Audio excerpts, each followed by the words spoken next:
Okay, and you're mute for now, so all you have to do Okay, is if I turn my screen off, what'll it just display?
Hello? Hello?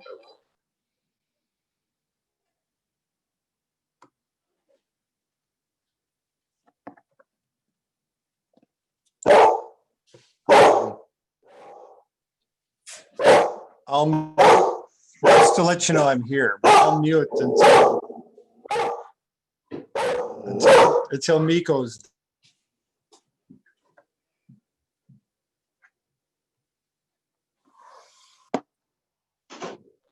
So Brady, we might be in trouble if we've got questions for you. I've got answers, but they'll be sharp.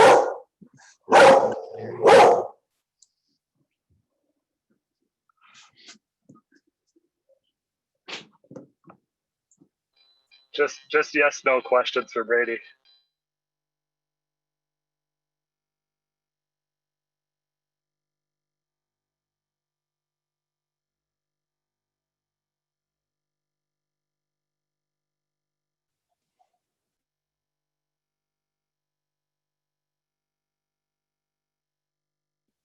Okay. I think now you can hear me. Yep. I can hear you. Thank you.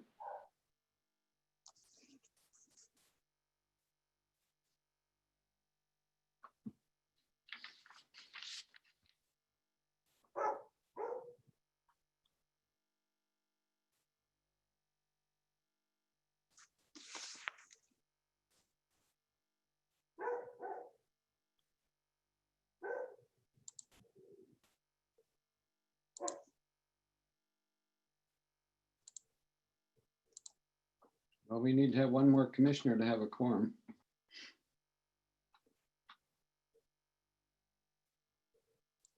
I believe Commissioner Dukirk will be here. Okay. Yeah, she has to be. She's had the training. I didn't get a chance to check, but I've had the training too. I don't remember if I've expired or not. All right. Well, I don't know if that works, but Bob, did you go out and check? They used to provide a list of everybody who was trained for each county. Bob isn't with us yet. I only saw Commissioner Dukirk's name on there, but maybe it was a different list. Yeah, I was trying to click it up there, but it almost clicked the wrong button. Hey, can you guys hear me? Sure.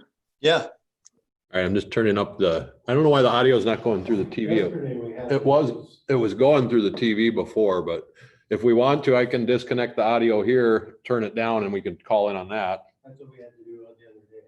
Can you guys hear Bobby? No, very little, no. Okay. unless he really speaks up in the microphone. I don't know your setup. Okay, let's see here. All right, we're gonna probably call in from the main thing here. Is the sound coming through the TV now? It wasn't working the other day. Okay, I'm just entering one last thing into the sheet here. Molly, can you call in on that?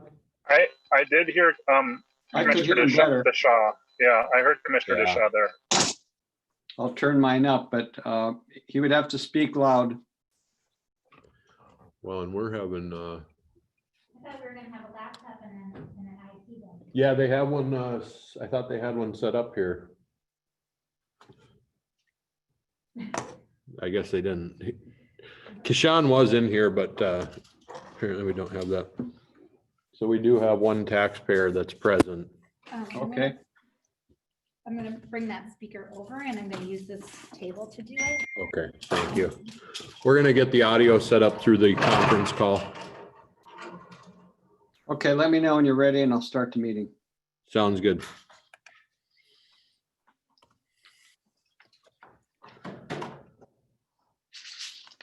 Number handy.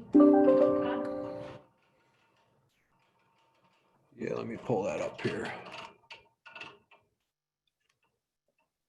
You could have the taxpayer sit in front of the computer. So the number here is 312-626-6799. Oops, I'm gonna have to do that again. 312-626.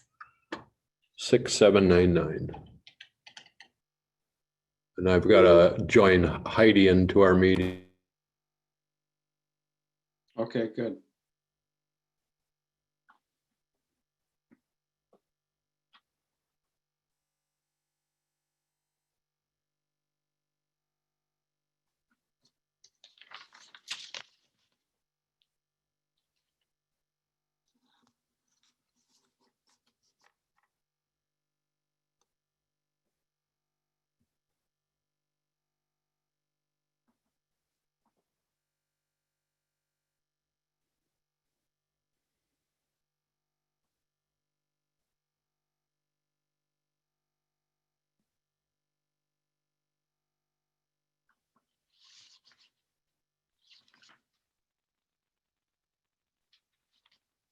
Unmute yourself by pressing star six. Lot of echo. Sorry, I have to. Is this you? I know, turn the TV on. Oh, it's muted. You are unmuted. You are muted. We've got two audios or two microphones on, I think. Yeah, it turned, that's exactly what we've got going on. It turned this one on when I had it.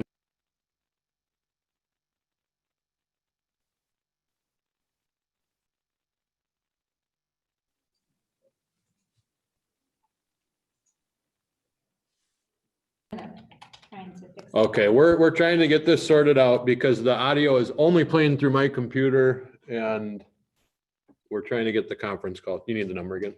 Yes. 312-626-6799.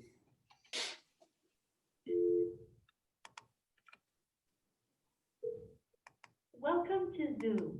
Enter your meeting ID followed by pound. 949-1650-3908. Now I need to mute this. I muted myself. Enter your participant ID followed.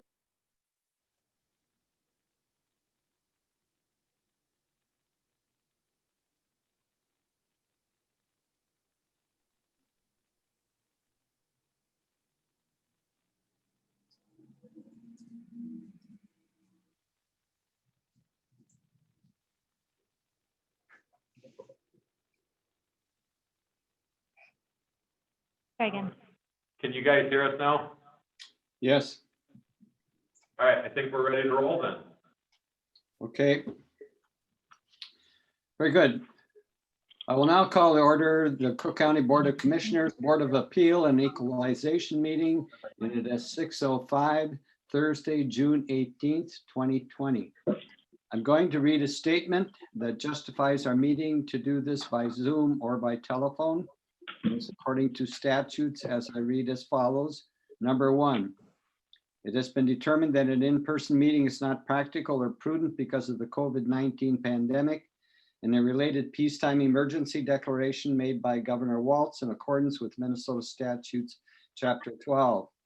Number two, we have ensured that all members of the body participating in a meeting, wherever their physical location, can hear one another and can hear all discussion and testimony offered at today's meeting. Number three, we have also ensured that members of the public present at the regular meeting location of the body can hear all discussion and testimony and all votes of the members of the body. We have urged the public not to attend this meeting in person because of the COVID pandemic and have ensured that members of the public can view and monitor the meeting remotely in real time by broadcasting the meeting on the Cook County website. Number four, due to the COVID-19 pandemic, we have determined that it may be unfeasible for County Auditor Brady Powers, County Attorney Molly Hicken, County Administrator Rita Rogers, and members of the Board of Commissioners to be physically present at the County Board meeting at the Cook County Courthouse. Number five, all votes will be conducted by roll call.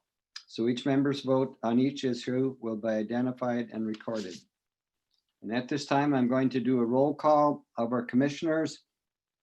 And it's going to be understood that when each commissioner indicates that they're here, this will also give us authorization to have verbal documentation of this meeting, which we have to file with the state. So I hope that's understood by all. So Commissioner DeShaw, are you attending? I'm here. Commissioner Dukirk, Here.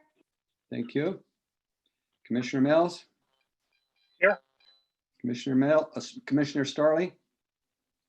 Present. Here, okay.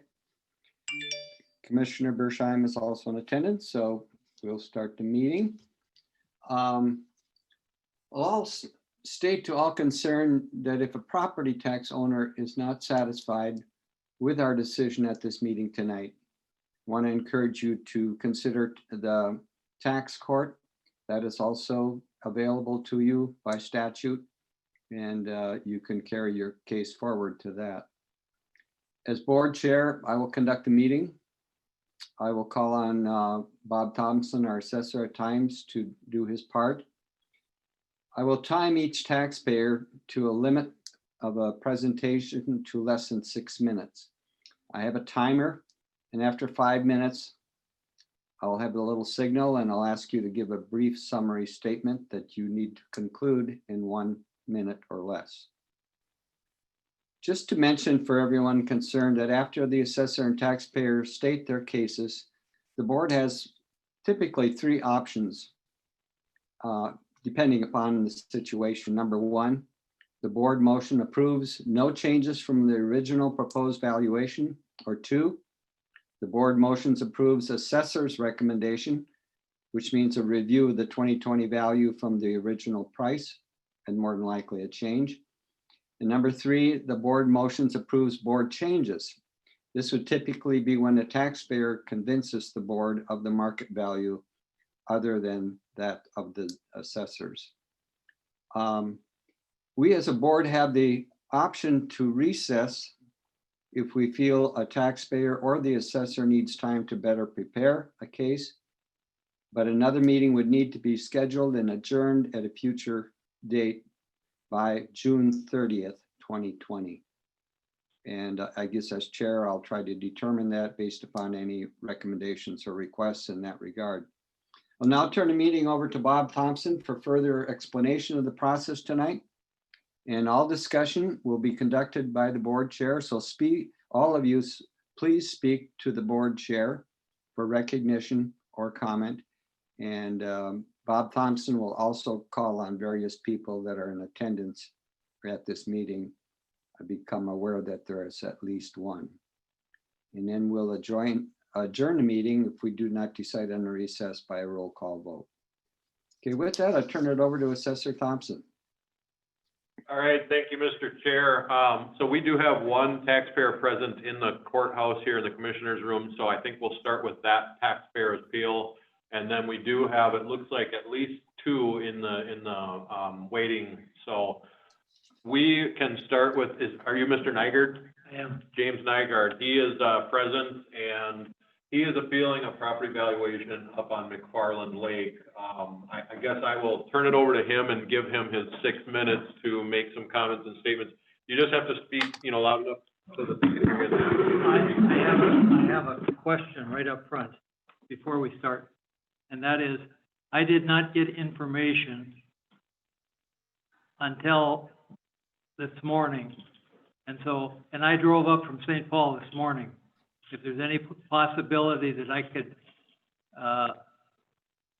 have more time and meet sometime in June to sort this out, I would appreciate that. My Okay. response to you tonight, Mr. Nygaard, is that you have 5 minutes to present your case to us. And then we'll have to decide, depending upon the commissioners, how we go forward from there. So I'll start timing you right now. You have 5 minutes. Present your case to us at this time. Okay. And I have seen some documentation as well. I have a question about the determination of the percentage as you get larger in the amount of frontage that you have. So far, I don't have that answer. I have looked at two properties that have on McFarland Lake, that have between June of 19 and March of 20 that have reduced their asking price on there by, one is about 33,000 and the other is about 30,000. Okay. From my understanding, the assessment is based on two properties, one 300 foot that's sold for 152,000, and another that sold for something less than that. I think that was that sold for, I think it was 102,000. Those two lots were 5 acre, one was 5 acres in size and the other was 3 acres in size. Related to my property has 800 feet of frontage. It has 1 acre lots. And as I look at these two properties they are south facing, they have a scenic view, they have a stable hill behind them, they have a gradual slope for buildability, and they have more acreage than I have. Okay, my property is north facing. It has 1 acre versus 3 or 5 acres. An unfavorable access. I have to drive through an easement through my neighbors to get to my property. It has a very unstable hill. There are, I have had rock slides. I've had large boulders coming down. And I have had, actually, I've had unstable rock that's basically shattered and come down the hill. And there is space right next to the 20 feet from the lake is flat, but then it starts to go up and it goes up very steeply, and the hill goes way above the property, and all of this debris comes down on the property, and in fact, when boulders come down, it's frightening.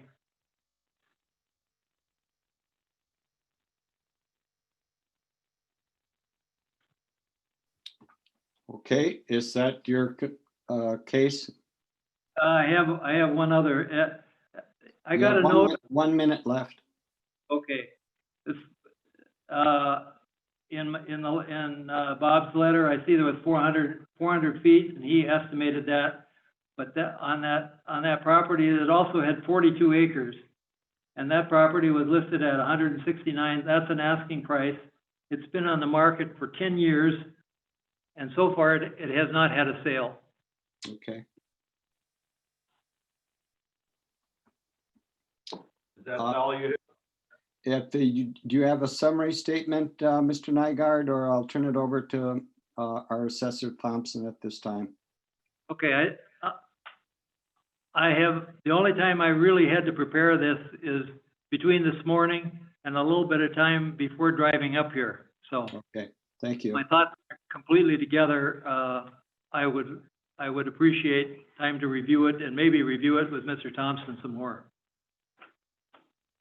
Okay, so Mr. Thompson, do you have comments in that regard?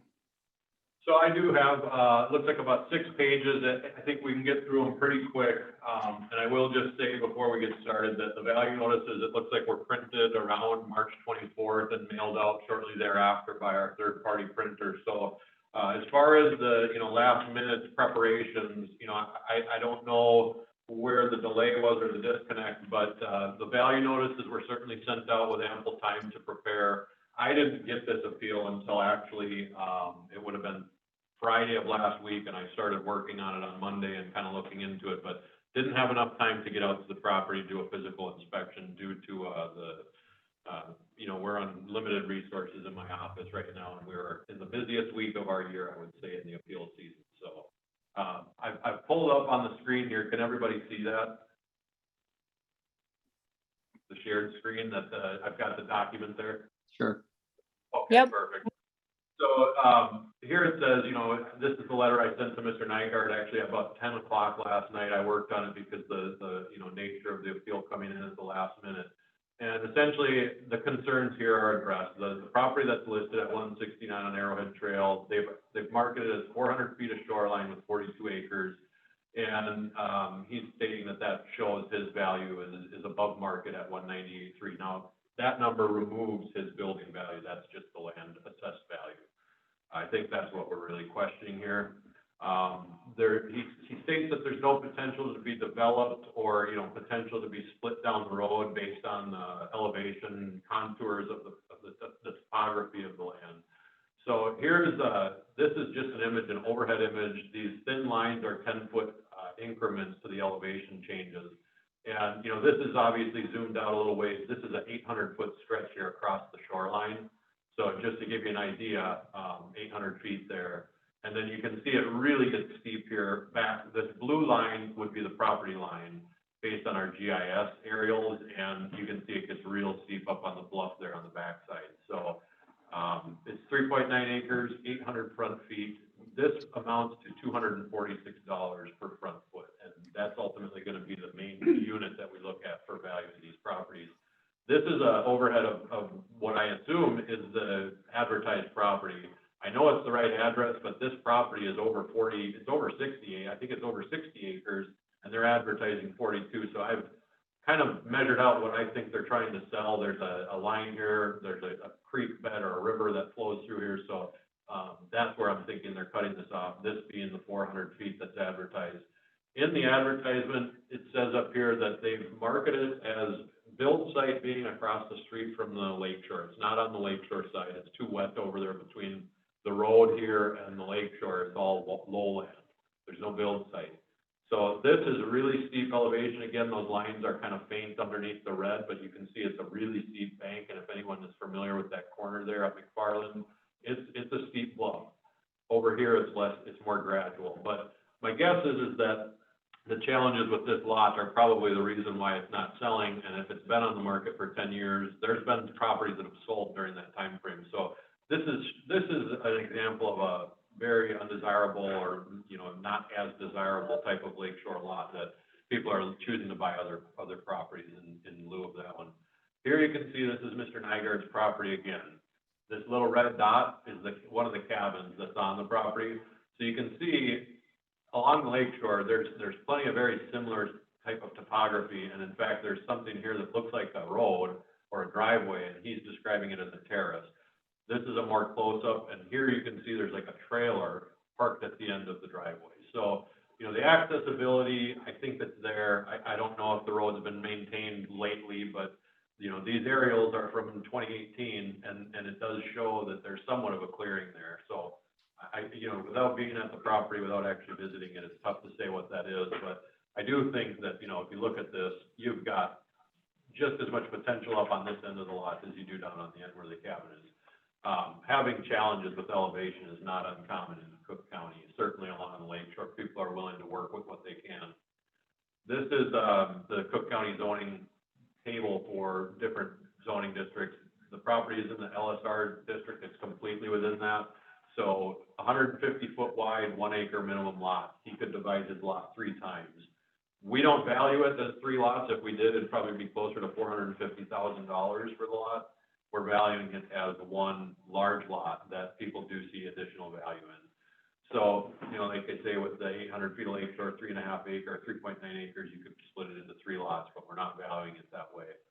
So he also asked for some supporting information. Now, these are the 2 sales. These are the only 2 McFarland sales that are open market.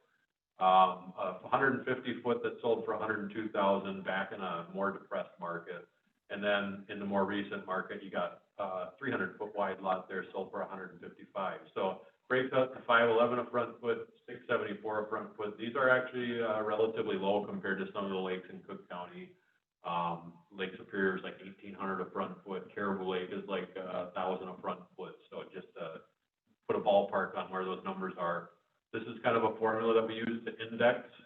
So if it's depreciating or if it's declining, I think I got the wrong number here at 32. It's actually 24% every time the frontage doubles. If you go with that, this is what you end up with. And the blue line here is the 2 sales.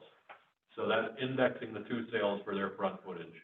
The yellow line is what our CAMA system will amount to. If you enter in any front footage, that's the value of the line you're going to cross. This is the active listing, the one that hasn't sold in 10 years for $160,000. It's at $422 a front foot. So it's right in between. If you're at 400 feet, it's right in between our CAMA and the actual sales. Mr. Nygaard's property is valued way down here. So if you go to the 800 foot section, that's where we intersect the line. And that's where we come up with that value. It's always going to depreciate, or it's always going to, the economy of scales is going to go down as the frontage increases, but at some point it levels out, because we all know that like a 10,000 front foot lot is not going to be worth, you know, $0 a front foot. So that does level out at some point, and it's roughly right around 1,200 front feet. So based on all that information, I think that the 198 on the land value, it's reflective of being superior to these 2 lots. I mean, if this sold for 155, this one could be split 1 time. So they maybe saw some additional value in that, potentially splitting that lot. But it's the formula we have to use. I mean, short of having a perfect comparable, you have to develop some type of strategy. So with that, my recommendation is no change to the valuation from the original proposal. Okay, thank you, Assessor Thompson. I'm going to just do a roll call to each commissioner to see if they have any comments or further questions on this before we call for a motion. Commissioner Storley, do you have any questions or comments? I don't have any questions or comments at this time. Thank you. Okay, Commissioner Mills? Thank you, Mr. Chair. I guess I have a question for Mr. Nygaard, if I may. Sure. What are you proposing the value be at, if not?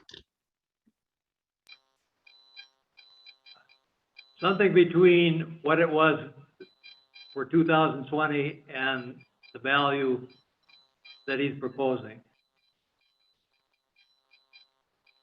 If you want an exact number, I need more time to study it myself. Well, I don't necessarily need an exact number, but I don't understand the 2 parameters, I guess.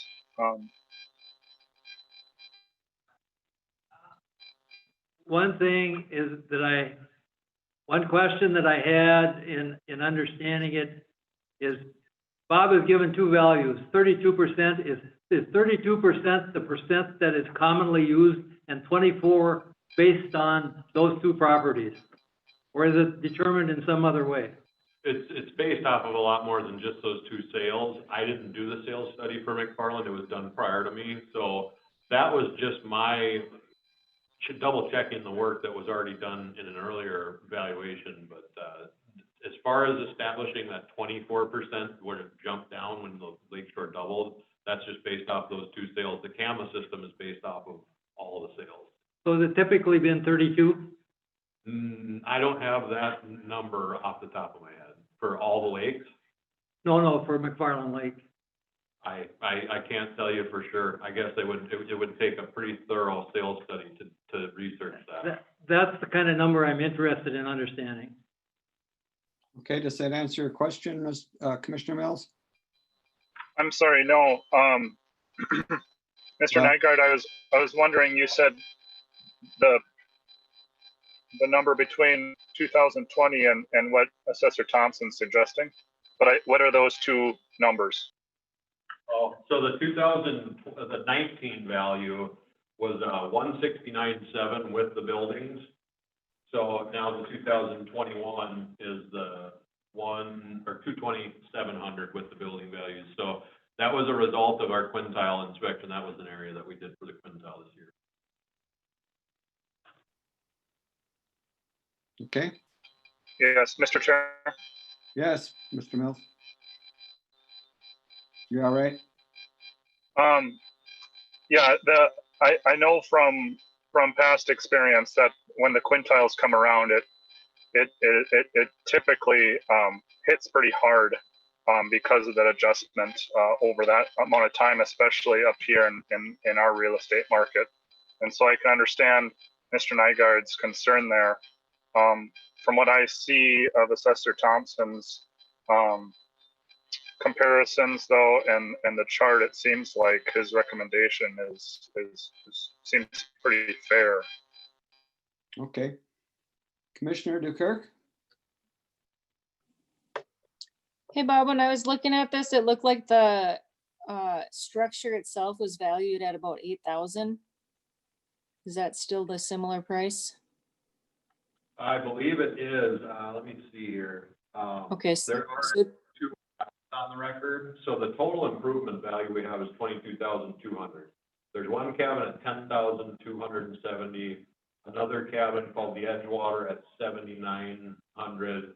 There's a storage shed at 2,100 and a driveway for 2,000. okay.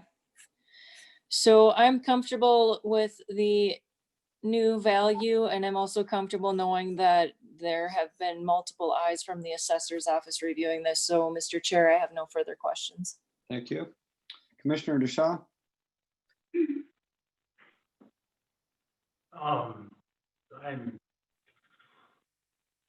So you went from 168 to 227, Yep. $60,000. Yeah. That was over the 10-year. Well, I think it was last reviewed 5 years ago. It 5 should have years been, ago. yeah. And it may have been low 5 years ago when it was set. I mean, we're just trying to follow what the market's currently doing. I think if I pull that back up, we were at 214 per front foot, which is it's a really low, 247 per front foot, which, I mean, it's getting down there to what it would be at 1,200 foot. It's pretty difficult to find lakeshore under $300 a front foot. Anything else, Commissioner DeShaw? I'm good for now. Okay, as far as my comments, I've talked to Mr. Nygaard on the phone, and last Saturday I canoed down and talked to him on the lake.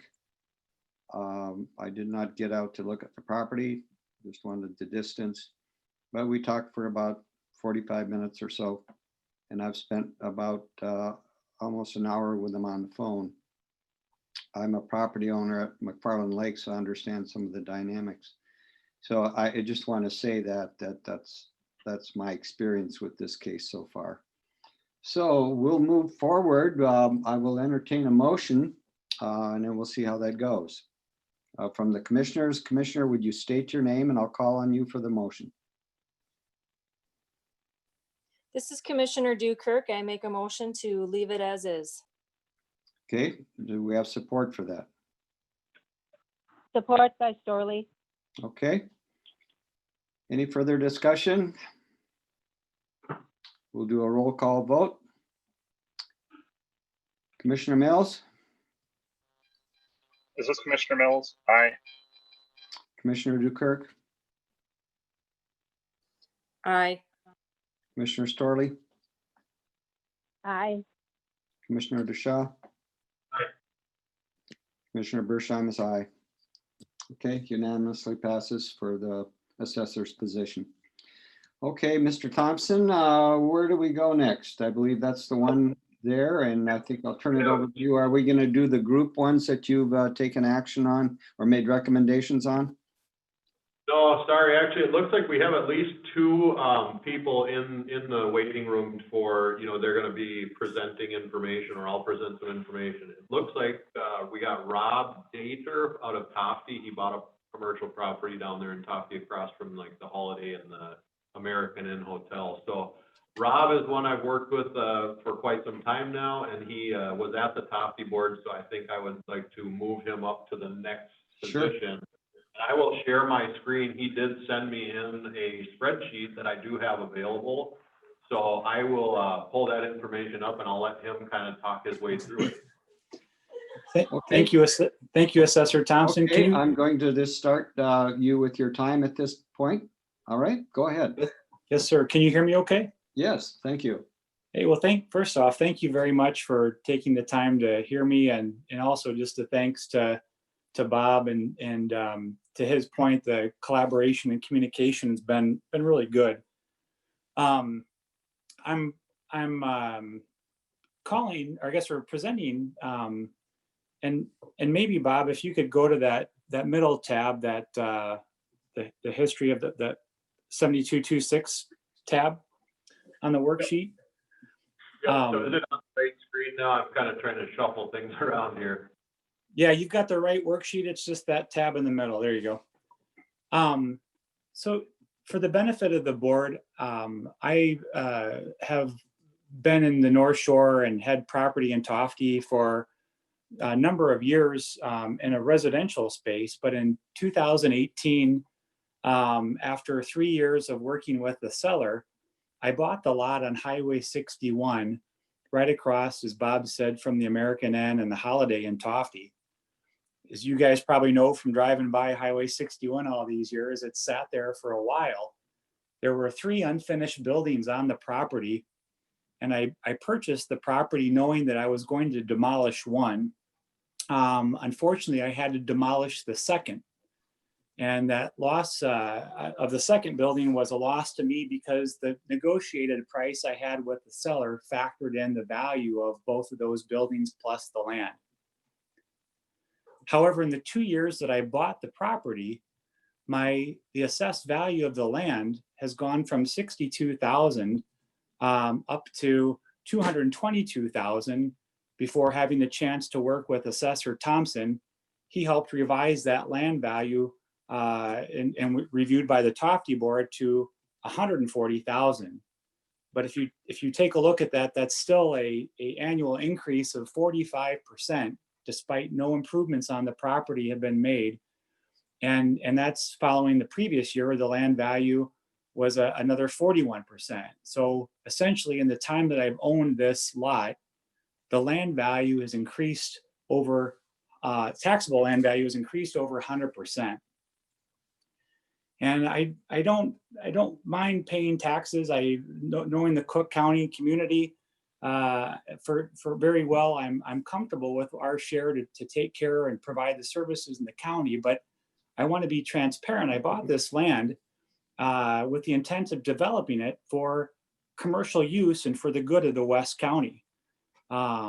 I intending to build a retail space that would feature a resident and multiple retail outlets on the main floor with room for employee housing above it.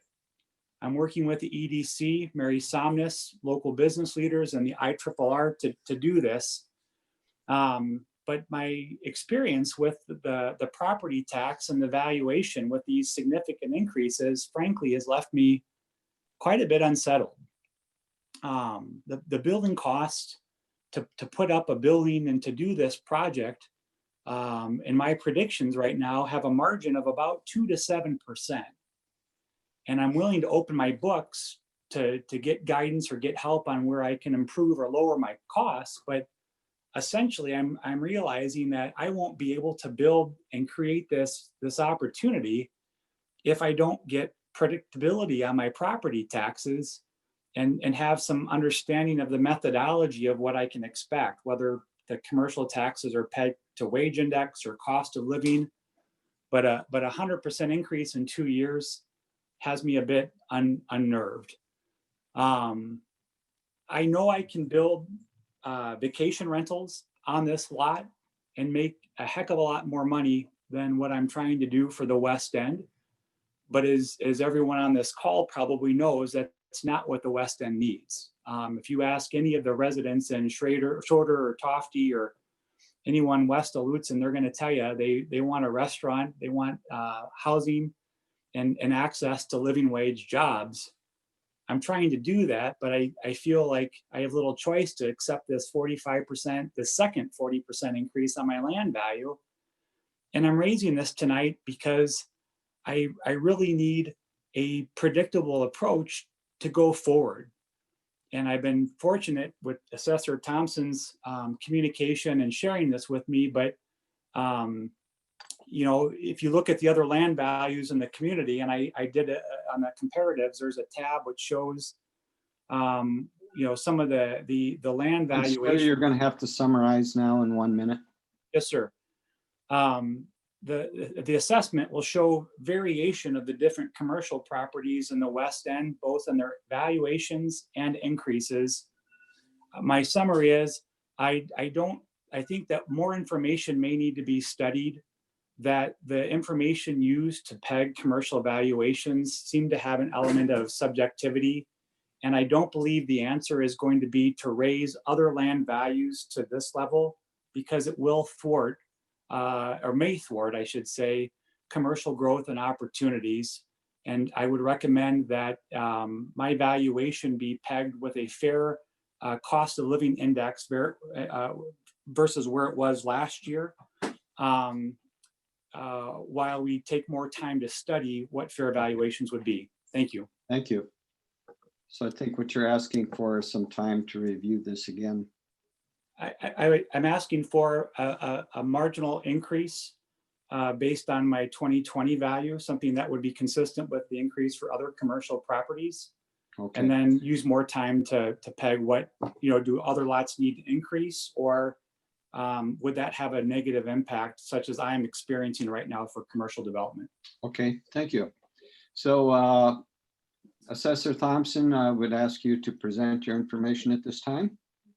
Yeah, so Mr. Dieter's property, he purchased it, it looks like back in 2018 for $262,500. I know he said he purchased it with the building valuations or the building values included, that the seller wasn't willing to concede that there was no value in the buildings. But nonetheless, there's only one building standing. I think there were 2 or 3 torn down, certainly the 2 biggest structures.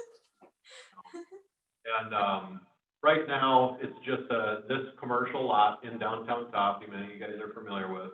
And being at the sale price of $262,500, tearing down the buildings, it's a pretty standard practice in real estate that we then use that value as the land value. I know there is still a structure on there, but certainly that structure is not going to justify, you know, $262,000 of a purchase price. So in real estate, it looks like right down here, there's the statement that we have is that a buyer is willing to buy and a seller is willing to sell. That's where you determine market value. If there's not a buyer willing to pay it and there's not a seller willing to sell it, then it's not the market value. So when you look at that $265,000, I think it really reflects a lot of the land value. Obviously, I think we have $51,000 between the well, the garage, and whatever else is still existing on the property. I don't know if there's a small storage shed.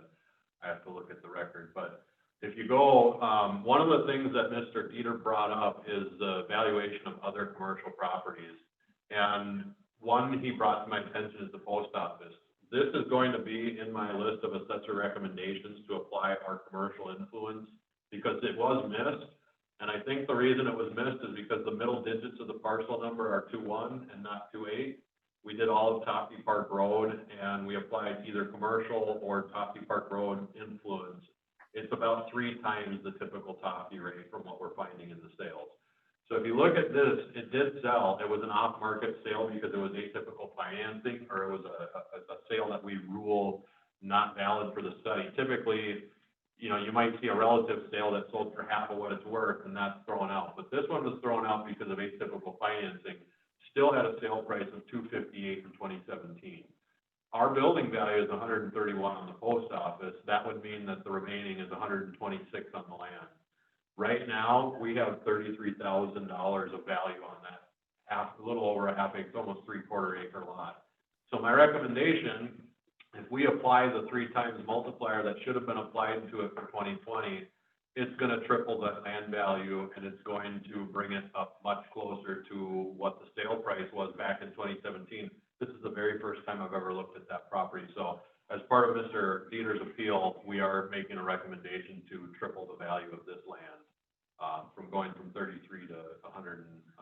for about 100,000. I have that in the list. So, this is another thing that came up as part of the appeal. In the spring, when I started looking at this lot, I looked at the classification. It's currently classified as residential. This is Mr. Dieter's lot. It's classified residential, non-homestead. This is an issue because it's typically in Cook County, it's supposed to be classified as commercial. We have many other properties in the county classified commercial that sit vacant. If you want to look, I'll pull open this one here. We have the vacant lot on Broadway that is classified commercially for just vacant land. That you can see here is classified commercial. And also, if you look at the old seawall site, that's another one that's going to be classified commercial, even though it's vacant land, because its highest and best use is commercial. Its previous use was commercial, and its most likely future use is commercial. So you'll see here, commercial classified. And that is one thing that I had pointed out to Mr. Dieter at the local boards and before local boards, was that this is something that, you know, I could certainly make the change and have him appeal it to the board, but instead of doing that, I figured I would leave it up to the board to make a decision. So right now, my recommendation on this parcel is no change to the value and a commercial classification change for 2020. One thing I will point out that Mr. Dieter was talking about is margins and his percentages. If he didn't factor in commercial property taxes, that was a big oversight in projecting the taxes and what that expense would entail as far as opening and starting up his business.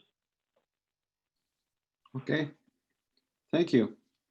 Okay, we'll do a roll call for questions or comments of either the Mr. Dieters or Assessor Thompson. Commissioner Starley, this is in your district. We'll start with you. Thank you, Chairman. Yes, I am familiar with it, the before and now the after. So my understanding from the assessor is not to change the classification. So the classification will now be, Bob? Well, right now, the classification, if the board does not approve my change, if the board decides they want to leave it at the original proposal, then it would stay residential non-homestead. And, you know, like I say, as far as consistency in the county, it should be commercial. As far as highest and best use, it should be commercial. It's not something that I'm suggesting as a punitive measure for the appeal. It's just because this is the first time it's really been brought to my attention. Okay. Then what is the difference in the taxes then between residential and if you went to commercial? The taxes would likely almost triple, and then especially when you add on the value increase. But Right. Okay. the taxes are not supposed to drive our decisions at this meeting. I think market value and the tax manual practices that's why I'm making a suggestion. Okay. Thank you. Okay, Commissioner DeShaw? All the other properties are valued the same around? So the one that I noticed, and I think Mr. Dieter noticed, and maybe if he has more input, we did change, we added commercial. It wasn't 3 times as much on like the other side of the highway, but it's down there by the lake with the view of the lake. And if you're in the commercial zoning, there was an adjustment up. Also, Toffee Park Road got about almost a 3-time upward adjustment on most of those lots, because that's what the sales are showing. But the post office was one that was missed, and that's why I am including that as part of the meeting today. Yeah. Okay. Yeah, we've got a question here. Okay. I was just going to say there's a comparative tab that shows that the range actually within the community is a negative increase of minus 1%. Who are you speaking to, Mr. DeShaw or to me? Just to the general audience, sir. Okay, I would like to finish this roll call, please. Thank you. Commissioner Dukirk? Okay, Comments? yep. Sorry, Bob. So Bob, it's residential non-homestead right now. In 2020, it was valued at 177.3. What is it set for 2021? So the current proposed value, let's go back to that.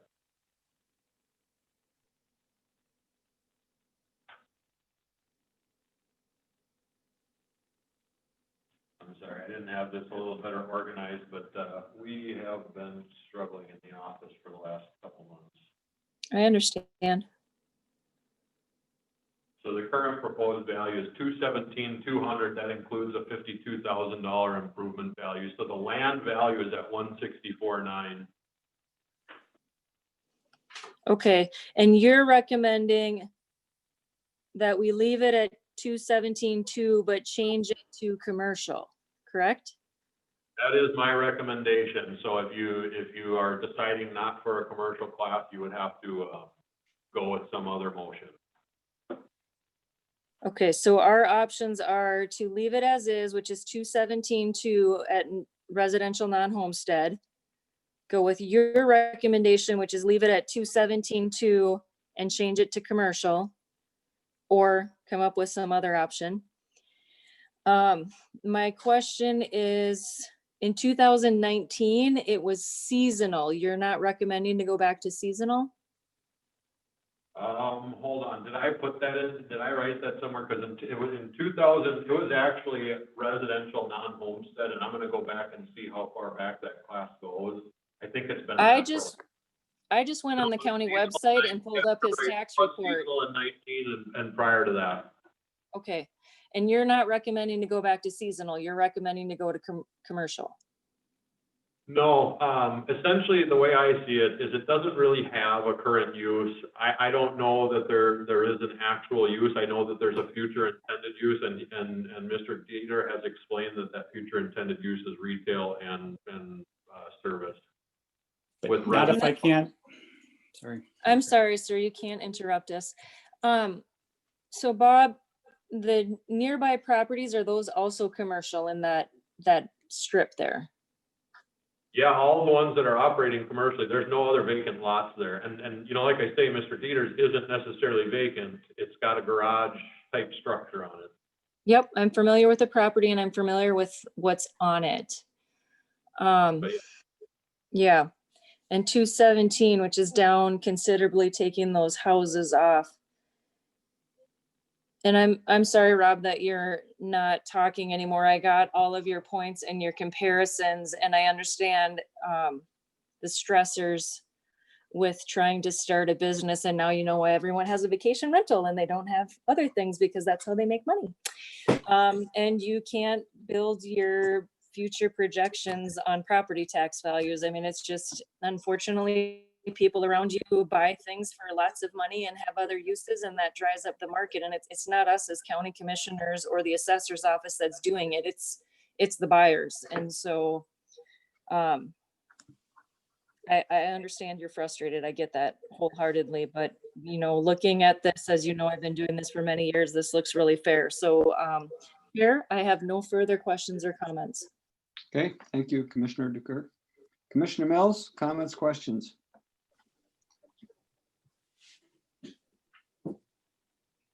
Thank you, Mr. Chair. I guess my question is to Rob, Mr. Dieter. What you're asking is for some predictability in valuation. And I feel like Mr. Thompson has been fairly methodical with valuing and comparing, and just with the other ones around there. And you know, my fear is that any adjustment that we made, I mean, it seems like it will be going commercial. And so if the land value is potentially undervalued, that is going to catch up. And I think it's better to be upfront with what that's going to be. And so what I'm most comfortable with is reclassifying it as commercial. As far as the value is concerned, I think the fairest thing is just to look to the neighboring ones and take into account, of course, the loss of the buildings. So I mean, I understand the struggle of trying to make the numbers work, but I don't know how it can be fair for other evaluations if this doesn't follow that process or that system. Is it true that you feel like it doesn't follow Well, I guess what I'm confused on is the taxing is based on, is being based on what it could be as opposed to what it is. Right now, I can develop this lot in multiple different directions. And if I can't develop it in the commercial, then I can put up I can put up vacation rentals. I could put up a house on it. It could be, because it's got some joint zoning.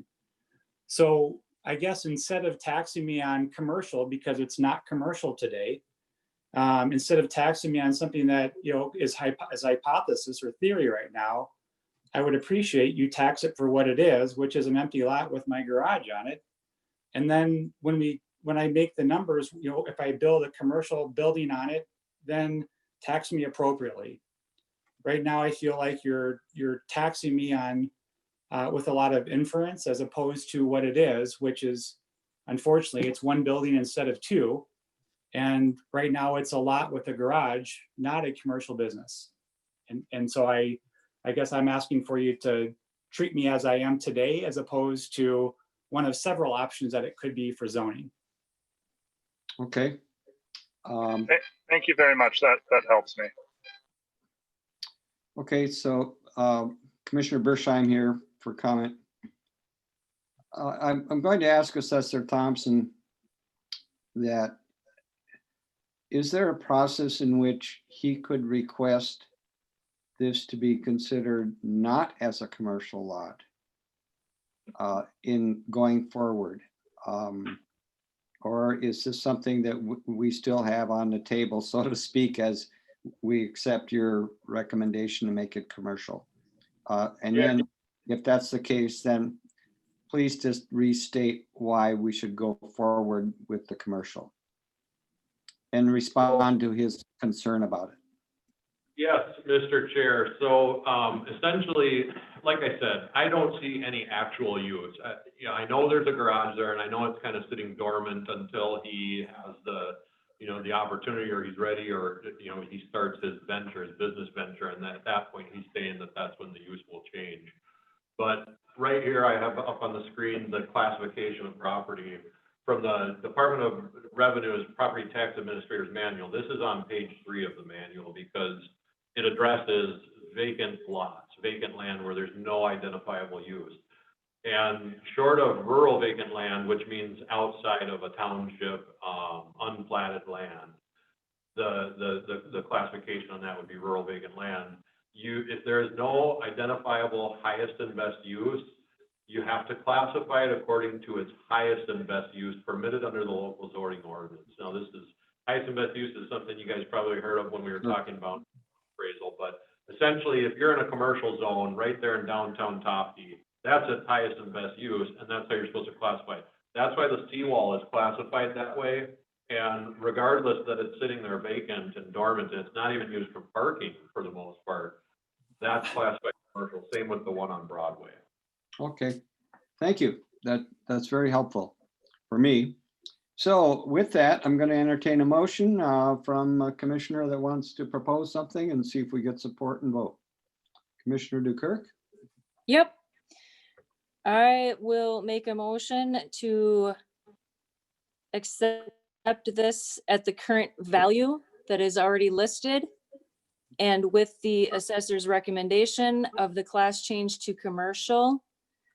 And this is because we do have vacant lots that are commercial, and based on that statute that we have, the highest and best use of this property is commercial. Thank you. Do we have support for that motion?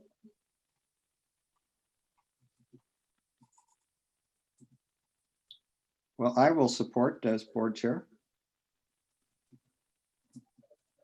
Okay, I'll call for a roll call vote. Any other discussion? Mr. Chair, Yes. Ms. Commissioner Mills. I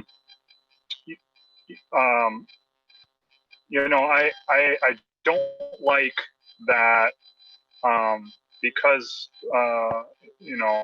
somewhat residential buildings were taken down, and now that it's vacant, I don't like changing the classification to commercial. because it has not gotten there, to Mr. Dieter's point. But it seems very clear from the Department of Revenue what we're supposed to do. And I feel like that is the only fair way that we could go forward, is to follow the law. And I don't like it, but I think that's what we have to do. Okay, thank you. Anyone else want to comment? Okay, we'll do a roll call vote. Start with Commissioner Mills. Aye. Commissioner Storley, Aye. Commissioner Dukirk, Aye. Commissioner Dushaw. Aye. Commissioner Bershon, aye. Okay, unanimous on that one. Assessor Thompson, what do you have for us next? We have Miss Lila Rowley. She's been waiting. I spoke to her and I do have some stuff prepared. She didn't provide me anything, but let me get Lila unmuted here and see what she has to present in her time. Okay. Unmute. Miss Rowley, are you there? Yep, I'm here. Okay, thank you. I want to start you in your time at this point. I'm introducing my son, Michael, who's also an owner up there, and he'll give you the whole scenario. Hey, thanks for hearing us out. We appreciate your time. We've been homeowners since 1976 and enjoyed the Gunflint Trail since early 60s. We currently have 2 lots up there, and one of the lots that we're talking about is non-developed. It's 150 feet of lakeshore, and it seems like the taxes since 2018 have increased from the value. You've increased the value from 48,800 to 107,000, which is an increase of almost 200%. The taxes have also increased with that. The people next door also sold their lot. So the lot next door is 300 feet of shoreline. It's sold for 99,000. It's currently assessed at 143,000. Our lot, which empty lot, unimproved, is 150 feet of shoreline, and it's currently assessed at 107,000. We think this is pretty high and kind of unreasonable, and trying to get an answer. We've been working with Mr. Thompson for almost a year now, trying to get this squared away, and he's been very helpful in helping us out and understand what's going on. But I think our recommendation is that we'd like to relook at the 150 square feet. If you look at how it's taxed now, the assessed value is basically $713 a foot of shoreline. And I think, if you look at it more appropriately based on the neighbor's house that was sold into the lot that was sold in 2018, it's valued at $478 a foot. So we'd like to request you drop the value of the property from $107,000 to the $71,800. So is there any questions? Okay. No, thank you. Yes. So Mr. Thompson, would you like to present your case on that as the assessor? Yes, let me share my screen here. I do have something that was partially prepared by me and partially prepared by Rachel. So we'll see what exactly that entails. This one is one that we've had discussions on for a couple of years now. And essentially what happened, what kind of I think brought this up was, number one, our quintile review. So these are the 2 parcels that they own, and this is where the cabin is. This one's a vacant lot. So the discussions that we've had is that this parcel here recently sold.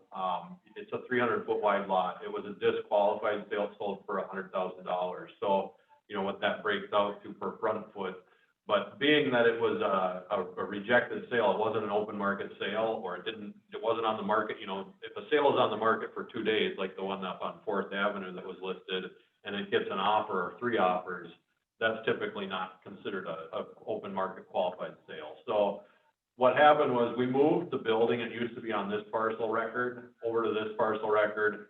It shifted a lot of value from one to the other, so while one went up, one went down, but at the same time, we had an overall increase in value. And you can see at the 2205 parcel, the building record is on the correct parcel. The one, so here you can see that, this is the 2 different records. So in 2017, when we did our quintile, this one all of a sudden lost its improvement value for 2018, and the land value went from 54 to 107, so almost double. This one, well, the land value, you know, more than doubled, the building value was added. So the building value here was 72,000. We looked at it, we didn't think it was worth that much. We lowered the building value. The quality, we lowered the quality of the building, and we put it at 100% complete. My guess is the way it was being assessed before is somebody said that since the floors were plywood and the walls were, you know, whatever it was, they said it was an unfinished cabin, and they kept coming back to see if it was finished because it was an 1.5 hour drive up the Gunflint Trail. So we just put it as finished. It's not going to ever have, you know, finished floors. It's not going to have painted drywall most likely. So we lowered that quality, reduced the building value, and we put it at finished. That's why that new construction showed up. But a cabin on Magnetic Lake, Gunflint Lake, they're adjacent. It's a 164. That doesn't seem out of line with what the sales I've seen. A vacant lakeshore lot on Magnetic or Gunflint Lake for 107 probably isn't too far line. I know when you consider a 300-foot lot, 300-foot wide lot selling for 100,000, and you think of a 150-foot wide lot, you don't necessarily think of it being worth half as much. The main value is in the unit that's comparable there is having a lakeshore lot, a lakeshore parcel. I did suggest to Mr. and Mrs. Rowley that they combine these 2 parcels. And that would be a good way for them to be valued at the same front foot values as the 300-foot wide lot. The only thing that I did bring up in combining these 2 lots, you lose the ability to sell off one of the lots. You lose that ability to transfer 2 separate deeds. And I think that the Rowleys do understand that there's value in having 2 deeds versus 1. I certainly think that if the 2 vacant lots or the 1 vacant lot were all 3 for sale, you wouldn't see the 300-foot wide lot selling for the same price as the combination of the 250-foot wide lots. The prices would actually probably be very reflective of each other, the 300-foot wide lot being slightly more desirable. But that is always an option for them. If they want to be valued at the 300-foot rate, they can combine those 2 lots. That's something that would be done through the county. And that's one solution to the challenge they're having. Now, I'm just going to go through some of the sales up on Birch Lake. This column here, the REJ, is rejection codes. So you can see we haven't had a qualified sale since 2017. That one on Birch Lake was a $100,000 lakeshore lot. Even disqualified sales, this 16, that means it's a split. So we had a $100,000 lot and a $160,000 lot. I don't have front footages, but these are lakeshore lots. So you can kind of guess this is going to be a smaller lot. This is going to be a bigger lot. And if you look at Loon Lake, same story, about $100,000. This one's maybe a bigger double, triple lot. These are qualified sales, but again, these 2 are much older. I mean, 2014 is even getting pretty old. That's the depressing part. Here's the Gunflint Lake sales, 128,000. That one is actually, I'll show you a map in just a second here. This is actually on a north-facing shoreline with a very steep hill. This is across from the Cross River Lodge, and it's probably a decent representation of an open market sale of a less desirable lakeshore lot in a very similar scenario. So the subject properties are right here, up here on Magnetic. This is where the lot sold for 130 or 128. So I mean, very similar in a small bay. It doesn't have the south-facing shoreline like something over here. It doesn't have the wide open, view of the lake from these south-facing lots. So I think that one on Gunflint Lake at 130 is probably somewhat of a good representation of a less desirable lakeshore lot that compares to these 2. And again, what we had our values at for the land is 124.8. We did an adjustment up for 2020 and 107. So for the land value for 2 lakeshore lots, we have a combined 224,000. And I did indicate that they could reduce that value in front foot rate by combining the 2 lots. So with that, I have a recommendation of no assessor changes. Okay, thank you. So I'll do a roll call on asking either the Crawleys or assessor any questions or any comments that you may have about this case. We'll start with Commissioner Mills. Thank you, Mr. Chair. And yeah, I would like to ask the Rowleys if they had considered combining the 2, or if they see those valuations, looking at comparables as outstanding. Yeah, I guess we looked at, and there is that option. well, I think we looked at that option, and Robert told us that, you know, if it was zoned, so if it was changed to 1 lot, we could not go back to 2 lots. So we kind of didn't think that was a good idea. And secondly, you know, $750,000 or $750 for a square foot of a lake property, or a foot of lake property, seems very, very expensive. Okay. Does that answer your question, Commissioner Mills? Thank you, Mr. Chair. Partly, I guess from what I saw, it looked like those values were fairly comparable. It is expensive. It's out of my range, but it seems comparable. And I just, you don't feel that way though. Is that right? No, I'm looking at the neighbor's house, and you know, and what Robert didn't do is he didn't put the, you know, he says he's basing the evaluation on the footage, the store, or the lakefront footage. And yet the chart he showed, he didn't show any of the lakefront footage of the other facilities there. So I don't know, again, that $750, you know, for a lakeshore sure seems expensive. Okay, Commissioner Storley. Thank you, Chairman Bertheim. Yes, Lakeshore is expensive, and it kind of depends on, you know, what lake it is. So you are on a expensive lake, evidently. And combination taking doesn't really work for you. So Bob, when was the last appraisal done? So our quintile inspection for the Gunflint Trail would have been 2018. We would have been there in 2017. Okay. All right. Thank you. Okay, Commissioner DeShaw. I'm looking at the comparisons of the other lakes there. I think I'm satisfied even where it is.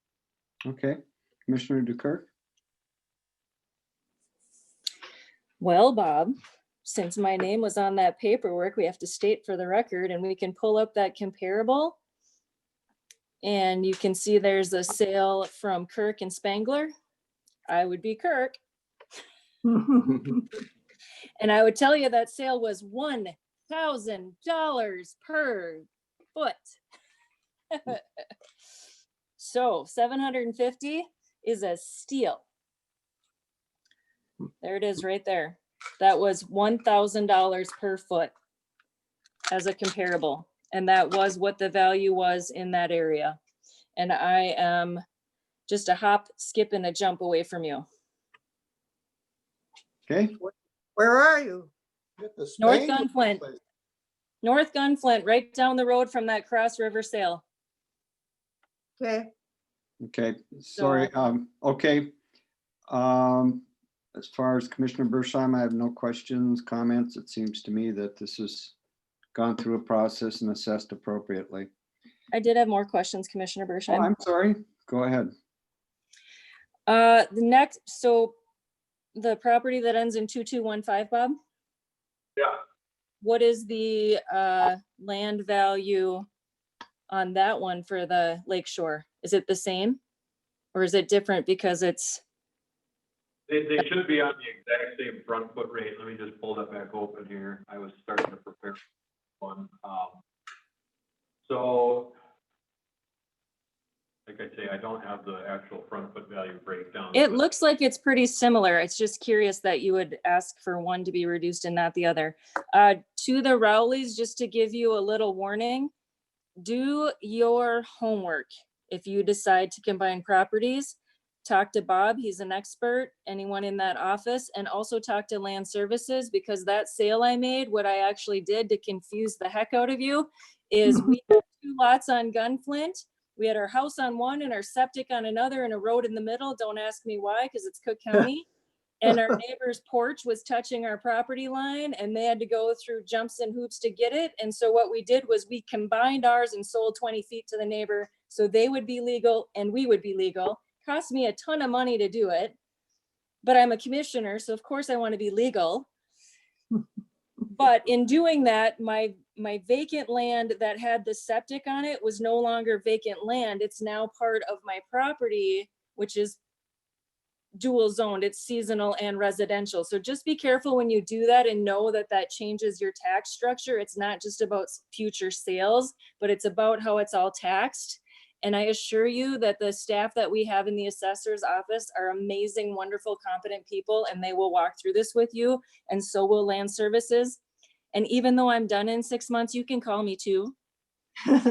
We can meet in the valley in between our properties and talk about it. And I can tell you the ups and downs of it, but just be careful if you decide to do that. And you got a heck of a deal at 750. Okay, does that conclude your remarks and questions? Okay, I'll entertain a motion from a commissioner going forward. I will make the motion to leave it as is. Okay, support. This is Commissioner Mills, I'll support. Okay, roll call vote. Commissioner Dukirk, Aye. Commissioner Dershaw, Aye. Commissioner Mills, Aye. Commissioner Storley, Aye. Commissioner Berstein is aye. Passes unanimously. Thank you. Thank you. For your presenting. We'll move on. Mr. Assessor Thompson, now I think we're getting into the next phase of this. Is there anyone else in the audience or any others that have an individual case? So there's one number there that I don't recognize. I'm not sure who that is. Okay, if that number would like to speak That's up. Bobby. Was that Bobby? Yep. Bobby. Okay, that's Jenny Storley's number. So it doesn't look like we have any more presenters. I do have 3 that I'm going to present on behalf of the taxpayer. So the first one I have, I suppose if you want to just move right into that, we're going to treat these the same. I'll give their statement and then I'll give my analysis. So. And then you want case by case, correct? Yeah, case by case, just because I think we owe it to the taxpayer to at least review each one individually. Okay, so we'll just turn it over to you and then you can present both sides. Okay, so Mary Kay Carlson has called. I got the first notice I received was Friday last week. So I started looking at it on the 15th. I didn't have a whole lot of time to do research and provide support, but I do know that she's objecting to, well, initially it was the lot on the south side of County Road 7. Now Todd made some changes to that. She said she was okay with those changes. So those will be listed on the suggestions here. And then now the property on the north side of County Road 7, she's appealed basically the house value and the land value. So we'll just kind of look at those and then I'll go over what Rachel came up with here for the response or the information to the taxpayer. Let me just move that over to the screen. Okay, so this is Mary Kay Carlson's lot on the south side of the lake. She appealed the value. It was initially 76.8, and now I think it's adjusted down to 43.4. And when I initially spoke with Ms. Carlson, she did say that that was an acceptable number, that she wasn't going to appeal that further. So we'll stick with that one on that parcel.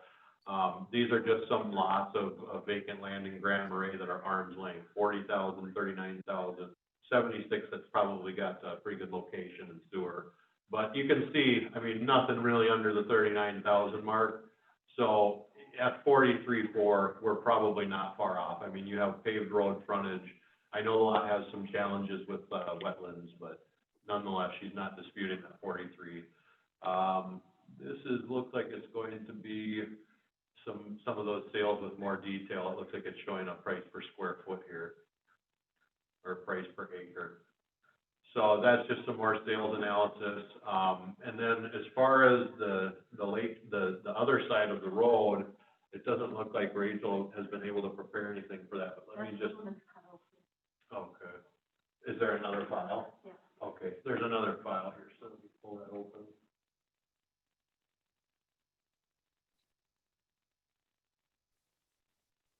Okay, I see it. So here's the other side of the road. This is gonna be where the house is. It's kind of a unique lot. It's parceled off. You can see here, this is the overhead. This is lot 2. This is lot, well, this is 2 and 3. This is lot 4, 5, 6, and 7. These lots don't need any legal description, don't need any attorney work, any title, any survey. She could separate and sell off any one of these lots. They're platted. They're basically just combined for tax purposes. So she actually is getting a benefit versus having those valued individually. According to the Grand Marais zoning ordinance, she could split this into 3 different buildable lots without city sewer, or with city sewer, it would be closer to like, you know, I think it would be over 15 lots that she could get out of this if they had a 10,000 square foot minimum and they were hooked up to the sewer. So, you know, like I say, we don't value them. We don't add 15 lots together and say that's what it's worth. We value it based on what the size is and in our algorithm for the sales in the CAMA system. Here's a little bit closer up view. You can see this is the driveway for the property here. This is also another property. These driveways line up with the vacated alley or the streets, like 9th and 10th streets.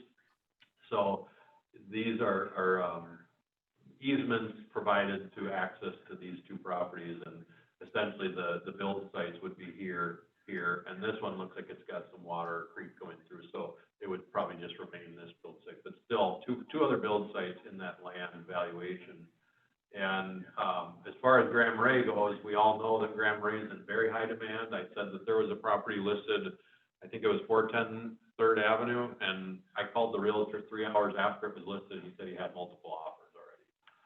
So here's the land value and what it did. It went up. That was after our quintile review of Grand Marais in 2019. The appeal came in too late for the 2019 value. And, you know, for some reason, the appeal came rather late in the season. Again, I know she did contact Todd earlier on, and it was just unfortunate transitioning between Todd and myself with his retirement that somehow this one didn't get brought to my attention until just last Monday. So this is a house that recently sold here in Grand Marais, and we're going to kind of use this as a basis for that. Supporting the value of 334, which is our current proposal. This is a reduction from 2019 at 366.2. Again, we have the land at 142 and the total value 334. This is a very similar type property. It's an outdated, pretty good quality Rambler. This one has less of a basement than the subject. It sold for $260. It sold to somebody in the courthouse. And I know the property because I helped move some furniture into it. And essentially what it boils down to is what is that additional 2 lots above and beyond this 260 sale price? This is a 0.37 acre lot. The Carlson lot is over 3 acres. So just an example, I mean, you have 10 times the amount of land on a paved road in Grand Marais with a very similar type structure. And in addition, so this does have a separate 2-car garage aside from the one attached to the house. And if you look at the Carlsons, they do have like a little rental unit that they rent out. I think it's part of an affordable housing program. But nonetheless, this is another parcel. This is the one on the south side of the road that we had adjusted the value for. So, I mean, if she's feeling like a lot on County Road 7 is worth $43,000 and she doesn't dispute that, and you look at the sale here at 260, I mean, if you added 2 additional lots, you'd be at $340,000, which is somewhere in line with what we have it assessed at. Now, the one thing I will say about this is, in the assessment world, we're trying to be consistent, treat everybody the same, and that's exactly what we're doing here. I know that as far as Mrs. Carlson's concerned, it was focused primarily on the percentage of the increase, how much it went up, the concern that that would continue to happen year after year, which, you know, none of those are related or tied into evaluation. So this is the information I'm gonna send over to her as far as supporting her valuations, because I know she was kind of looking for some of that. She hadn't done any of her own research at this point, but my recommendation on this is to go with the changes that Todd had proposed to the one lot, and the changes that I have proposed of a $32,000, well, it'd be $31,900 reduction on the house parcel. And that's my recommendation to the board. Okay.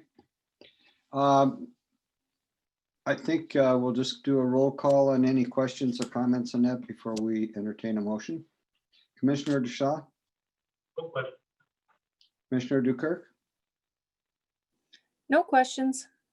Commissioner Mills. Thank you, Mr. Chair. Bob, I just want to be, I just want to, you know, stay consistent here. And one thing that just kind of struck me is that I'm just talking about splitting it and the potential value there. That kind of caught me off guard because, you know, when we were talking about the lakeshore properties, we were talking more about, you know, keeping it all together and having that as a tax rate. And so what you're saying is that she is getting a bit of a break because it's all together. Is that right? That is right. I talked to Kyle from the MIS department, and he said that essentially these lots in town are all platted. So if they're legally described as lot 1, 2, 3, 4, 5, all they have to do is go into the recorder's office and record a transfer for lot 1, 2, 3. And that's all it takes to divide these up. So she is getting an advantage as far as being taxed. And that was what Kyle said. He said that it was set up for the purpose of tax benefit. Typically, I think that we don't reduce values for adjacent properties under the same ownership. We typically value every property for its title deed. And that was actually something that I had brought up with Kyle in my initial email to him. As I said, I'm wondering if we should be valuing these for what they are as individual lots. And, you know, maybe the value might not change much, but the structure of it would. So, you know, as far as looking at that land value of 140,000, I think it's reflective of a very large single lot in Grand Marais. It's not reflective of us adding, you know, 4 or 5 lots together and saying that's what it's worth. Thank you. Okay. Commissioner Starley? Aye. Okay, no questions? No questions, sorry. Okay, yeah, okay. And I have no questions. So I'll entertain a motion to act on this case. I'll move to keep it at the assessor's recommendation. Okay, do we have support? Support, Heidi. Very good. Commissioner DeKirk. Any more discussion or comments? Roll call vote. Commissioner Starley. There's my eye. Okay, we got you. Commissioner Mills. Aye. Commissioner DeShaw. Aye. Commissioner DeKirk. Aye. Commissioner Bersheim's aye. Passes unanimously. Okay, Assessor Thompson, the next one. Yep, and I'm trying to work through these quick. The next one is Mr. John Tofty. I think all of you heard, or some of you heard from Mr. Tofty and his concerns. So I'm just gonna go through quick. He did send me some things that I'll show here quick as far as a building site on his property. And then I'll show some of the information that I've basically compiled it all into one, so we can just go through mine and his at the same time here. So John Tofty appealing a lot here in Tofty, or down in Tofty there on the Tofty Park Road. It's an area that we focused on as the location driving values up. We have it at 82,400. We did reduce it a little bit from the initial notice that was sent out after reviewing it at the local boards. That was what the local board approved. The value in 2019 was 32,200. So you can see there was quite a jump there. It was more than double. Mr. Toffey provided an overhead view of the property, a letter to me explaining that basically because of the utility easements on either side, that it limited it down to almost no buildability, no site that was buildable. So when I look at what he provided, it's here on the left. He's measuring out what appears to be a 60-foot wide easement. So the way I determine that is I'm looking at this white line that goes right through the structure, the roof of the structure there. And when I measure that, it's at 36 feet. It's almost, it's almost 40 feet. So that means it would be an 80-foot wide easement, half of that at the center line. So I did speak to Steve down at the co-op in Arrowhead Electric. He indicated that that line was a single phase transmission line and the setback on it was 15 foot from center, so a 30-foot wide setback. That's why I've measured out that red area based on a 15-foot setback from the utility easements. Also, what I heard from Arrowhead Electric is that you can build or put things in these easements. Typically what they're looking for is that you're not blocking access to a pole in case something needs to be serviced or maintained or replaced. They said that if they can't get in from one side to get to a pole, if there's a mound blocking the way, they would drive around to the other side if that was an option. They wouldn't bulldoze your mound versus driving around the block. So it is possible to develop or to put some type of features into those utility easements, but for the purpose of this valuation, we're not looking at that. We're just looking at what we think is the buildable area, and I think it's this red area on the right-hand side. Now, next door, this lot is, 4 acres, it's much bigger. But on the Toffey Park Road, it sold back in 2015 for $94,000. That's much more than a typical 4-acre lot in Toffey, and it's driven by the location of the Toffey Park Road. So in 2017, they brought in this manufactured home. This is the mound site. And this is, again, that area that I've determined to be potentially buildable on Mr. Toffey's lot. And if you look here, that building and that mound fit perfectly within that build site. So, that's just in response to Mr. Toffey's information that he provided. Now, aside from that, I'm not going to be applying any special discounts because, in my opinion, it hasn't been proven to me that the setbacks encumber the potential a lot. So with respect to what could be done in the future, I do feel the value is supported, even if a buyer perceived that the existing cabin was the only allowed structure on the lot ever. So I've got some similar, like rustic cabins. They don't have well, they don't have septic.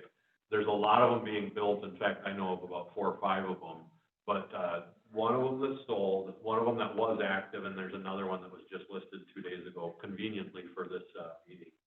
So this is a 10 by 12 bunkhouse in Toffey up in a platted subdivision. It sold for $60,000 in December 2018. It has electric and it has a vaulted outhouse biffy, but other than that, it's rustic. There's no running water, there's no well. This is it, $60,000. It does have a much bigger lot, but again, I think that what they're purchasing here, the utility, the functionality of it is a bunkhouse. It's a glorified campsite up in Grand Marais, up in Cook County. This is the one that was listed. If you see here, this says new here down in the corner. This was listed like 2 days ago. This is a 288 square foot house, bunkhouse, no running water, doesn't even have an outhouse. And this one is listed at $99,000. It's a 1 acre lot. So again, very similar. This one does have a Lake Superior view, if you can see it in the listings. And certainly I can pull up any of these listings if you guys want to take a closer look. But based on the sale at $60,000, the location of Mr. Toffey's bunkhouse, the active listing here, I feel like if I want to be prepared for the next one that sells, I have to be raising the values on these bunkhouses and these lots that have a view of Lake Superior and, in a highly desired area of Toffey. So with that, my recommendation to the board is no change from the local boards of changes. Okay, very good. Any questions by roll call? Commissioner Dukirk? No questions. Commissioner Mills? Thank you, Mr. Chair. No questions. Commissioner DeShaw? Commissioner Starley? Thank you. I did walk the property the other day. The bunkhouse is a 1 room, which could be redone again as a 1 room, maybe a little more updating with, some ideas of a tiny place or whatever. So it is, you know, and on both sides, you've got big property on either side, you've got the utilities, so, I think what it's, listed at is fair. Okay. Commissioner Bershon, my only comments are that I've talked to Mr. Tofty, he called me. You know, my understanding at the time was that it was unbuildable, and then I sort of supported his case. But in the light of what I'm learning here now is that it is buildable. I have some reservations about what's being proposed, because I think if I had a line going through my property, I'm only looking at it personally. I think that, I don't know if I'd want to build on that, but that's just me. But that's my only comments on it. But I'll open it up for any more questions or comments, and then we'll call for a motion. Okay. I'll so make them. Go ahead. Sorry, I went ahead of you. Go ahead and finish. So I'll entertain a motion to take action on this. My motion is to stick with the assessor's recommendation. Okay. Support? Second, yeah. Okay. Roll call vote. Commissioner DeShaw? Aye. Commissioner Dukirk? Aye. Commissioner Mills? Aye. Commissioner Storley? Aye. Commissioner Bershheim is nay. Okay, passes. Assessor Thompson? Yeah. Mr. Chair, I think Commissioner Dukirk has her hand up. Oh, I'm sorry. Didn't catch it. Yeah, sorry, Commissioner Bershheim, I had my hand up for discussion and it's fine with the vote. I just wanted to tell you that I have easements and lines and properties and I have 0.36 acres. So you can come to my property anytime and see that it's buildable. Okay, thank you. Assessor Thompson, next case. Yep, so we just have one more left here that I'm going to be presenting some information. I've got an email from Mrs. Jessica Worth. She's also up on McFarland. It's another parcel with this extensive lakeshore frontage, and this one is a little bit of a unique situation.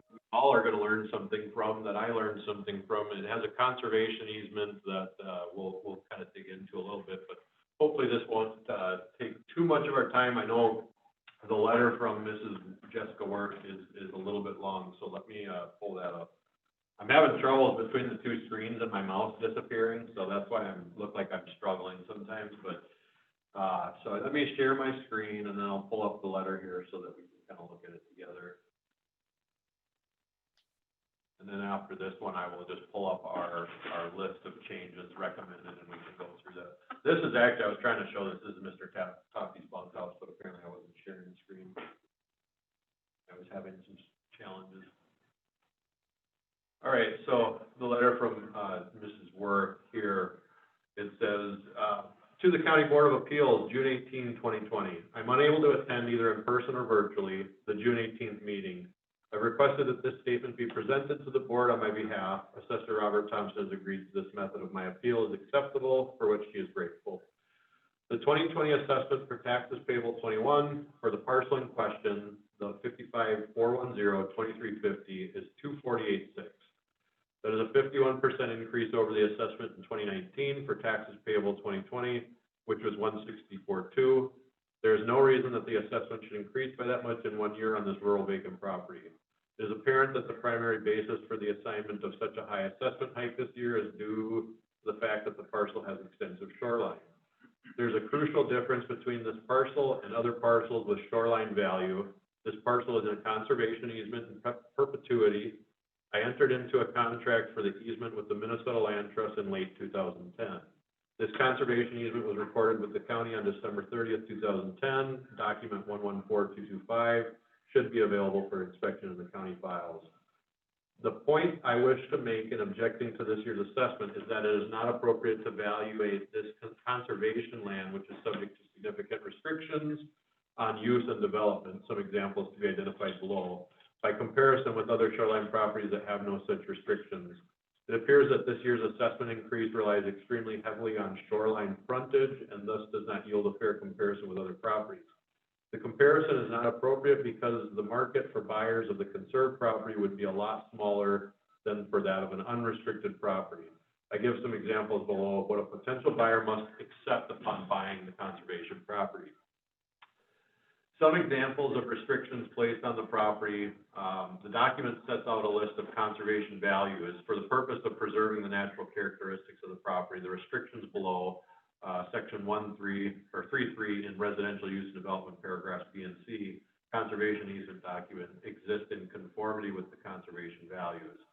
So what it basically boils down to is only one single family residential building and a related accessory building may be built on the property. She should note that the property consists of almost 29 acres. There's also a specifically designated location, 1 acre in size, where the building can take place. It's the building area. All of the constructed buildings referred to must contain within a 1 acre building envelope. The location of the buildings must be approved by the Minnesota Land Trust. There's no maximum cumulative square footage.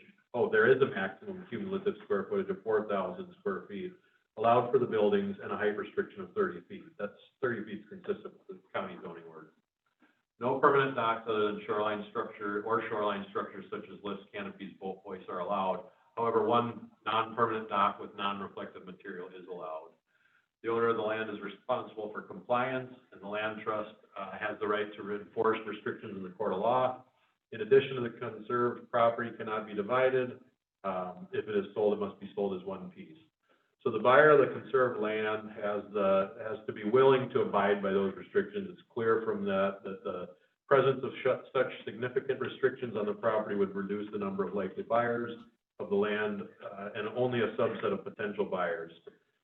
Those with a particular set of values, and thus it would reduce the market value of the land.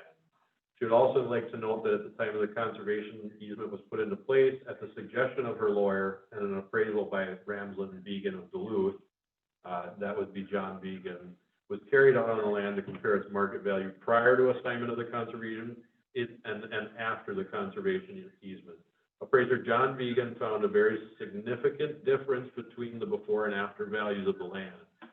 She should also note that he cautioned her that when developing the terms of the easement with her lawyer, that she should be sure to make a provision in the easement to not completely restrict the building from any buildings, but rather to allow at least one building. The reason is that it would be next to impossible to sell the property if you couldn't put some kind of structure on it. There would just be no buyers. So that advice clearly shows that the market value would have been nearly zero if the restrictions that were served, severe.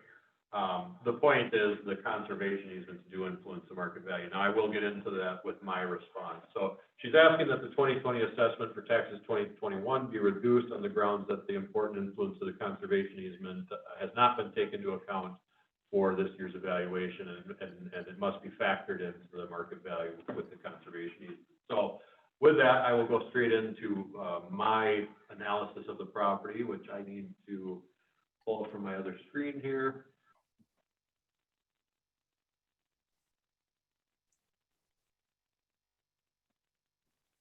And essentially, what I'm going to show you guys is that I did have a chance to review the property. The concerns are the conservation easement limits the market value. The lot has no potential to be developed beyond a 1 acre portion of the lake shore that was set aside exclusively for the easement. The lot would have no additional value for the extensive lake shore or back acreage beyond the value of the single development site along the lake shore that currently exists. And she did want some assessment information that supports evaluation. So in preparing for the meeting, I contacted the Department of Revenue, my property tax compliance officer. I also talked to 2 other county assessors who are going through a very similar appeal on a conservation easement property. In fact, Lake County, I believe, has an open tax court case on one. What I found is that a law was created in 2013 that prevents property value restrictions for elective conservation easements that would result in inequities in the property tax system. So basically what they're saying there, it's kind of small print, but Minnesota Statute 273.117, it says that you can't reduce, the assessors can't reduce the property, the market value of a property for a elective conservation easement, unless there's a couple of exceptions. And the very last exception number here, down here, number 3, it says if if conservation restriction or easement was occurred or if it was recorded prior to May 23rd, 2013. So this does meet that requirement, and it actually is something that lawmakers have been talking about somewhat recently, is that this, basically anything in a conservation easement prior to 2010 should be getting a market value reduction, while things after that shouldn't, and it kind of creates an unfairness. If you get a taxpayer calling and saying, why is that property taxed lower than mine on a similar property? So now I'm going to look a little bit at the conservation easement here. It does say that enrolling the property into a conservation easement, she spoke to John Vegan out of Duluth. She said, after speaking to John, in order to preserve some value of the property and not make the parcel worthless, she reserved the right to build and defined an area of the property that wasn't subject to the restrictive covenants. So this is the actual copy of the document here. So essentially says that you can build one parcel, one property in that 1 acre envelope. The building area is the north 357 feet of the south 900 feet of the southwest quarter. So it gives a legal description there. This is the parcel next door. She also owns this parcel. Now, this is a perfect example that there are buyers in the market that desire that privacy, that seclusion. They want that really wide lakeshore lot because they don't want to have neighbors. And the property that Mrs. Worth has right next door is a perfect example that she hasn't divided that up. She hasn't sold off lots because to her, I feel like, in my opinion, I'm making an assumption here, but the lot has more value with privacy and having all that additional frontage that the potential sale prices of those available lots isn't something that's overwhelming her desire for seclusion. So it's my opinion that, and also opinion of some other peers in the appraisal profession, that these types of restrictive covenants don't have much effect on the market value. There's a lot of prospective buyers looking for privacy in a retirement or vacation property. Historically, any lot with 1,100 feet of lakeshore would sell for more than a typical 100 to 200 foot wide lakeshore lot. Whether the buyer was looking for seclusion in a single build site, or if it was a developer looking to subdivide a large tract of land, they're going to sell for more when they have that kind of frontage. So it's easier to grasp that concept if you think of farmland. A lot of farmers are enrolling, or they were prior to the 2013 rule, they were enrolling their farmland in a conservation easement. That didn't mean they couldn't farm it. It just meant that the taxes went down. But you can clearly tell that in that scenario, the use of the property is farmland, and the conservation easement didn't change. It didn't change the value. But if you look at this lakeshore parcel, how many buyers are there out there that would enjoy the 1,100 foot of lakeshore, even and knowing that they would never have a neighbor? I think they would certainly pay more for that than they would for any other parcel. So I know of several other parcels in Cook County where they have 800, 900,000 plus front feet of shoreline and only one cabin. They're not subdividing, they're not selling it off. Those are typically going to be very high-end properties, and taxpayers or property owners that paid a premium for those types of sites. So the property immediately to the southwest, perfect example. It's never been subdivided or sold because I think she enjoys the seclusion. That's my assumption. The seclusion that's realized by the extensive lakeshore. The value is in the privacy and seclusion, and not the potential development and subdivision of the lots. So that, Ms. Worth is kind of proving my point there, that people do want these really wide lots and they don't want to sell off and have neighbors, even though there's a lot of value there. So this is the actual parcel in question. The lakeshore is kind of V-shaped. It's a point, which is highly desired. A lot of people want to be built right out on that point so that they have lakeshore surrounding their house. Essentially, that area in blue is the portion that's across the road enrolled in the conservation easement. Also, the lakeshore side is in the conservation easement. This is the parcel. But I just wanted to show that there were 21 acres across the road and about 7 acres on the lakeshore side. So if you think about it, that 1 acre build site is benefited by another 6 acres surrounding it and almost 1,200 foot of shoreline. So what it boils down to in the assessor's office is quantifiable objective data or quantifiable subjective data. And essentially this parcel with 1,150 feet of shoreline, which measures 660 feet wide if you just went point to point. There's 2 measurements there. It's 201 dollars a front foot or 351, depending on how you want to look at it. Is it the width or the actual frontage? Every time I've looked at a real estate listing, it's the front footage, so it'd be that 1150. So here's the two sales that we talked about again earlier in the slide, and here's that that active listing that we talked about earlier with Mr. Nygaard. And this is the same table that we provided, but now here you see we're at 201 per front foot. So we're literally at the 1,200 foot rate where it just about levels out. And another thing I do want to point out about this property, that one of Mrs. Worth's concerns was that there was no reduction being made versus another property that doesn't have a conservation easement. So what I'm going to do here is I'm going to pull open her field card. And also the value in that email that was stated has changed. I proposed a slight change to her valuation since that email came over. So let me just pull the field card open and that's a different property that's also enrolled in a conservation easement.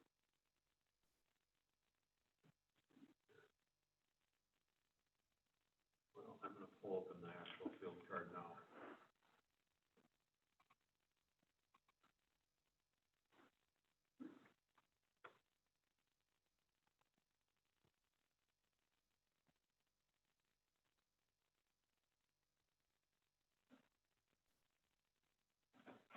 But basically what my suggestion on this one is going to be just a slight reduction from where we were in the initial proposal. So what would that be? Would you give us those two numbers so we know what your latest number is? Yep, I'm just pulling that up now here. And I do have that whole sheet with all the suggested changes, so I will pull that up and display that in front of the board here. So I'm just working to get the field card open here.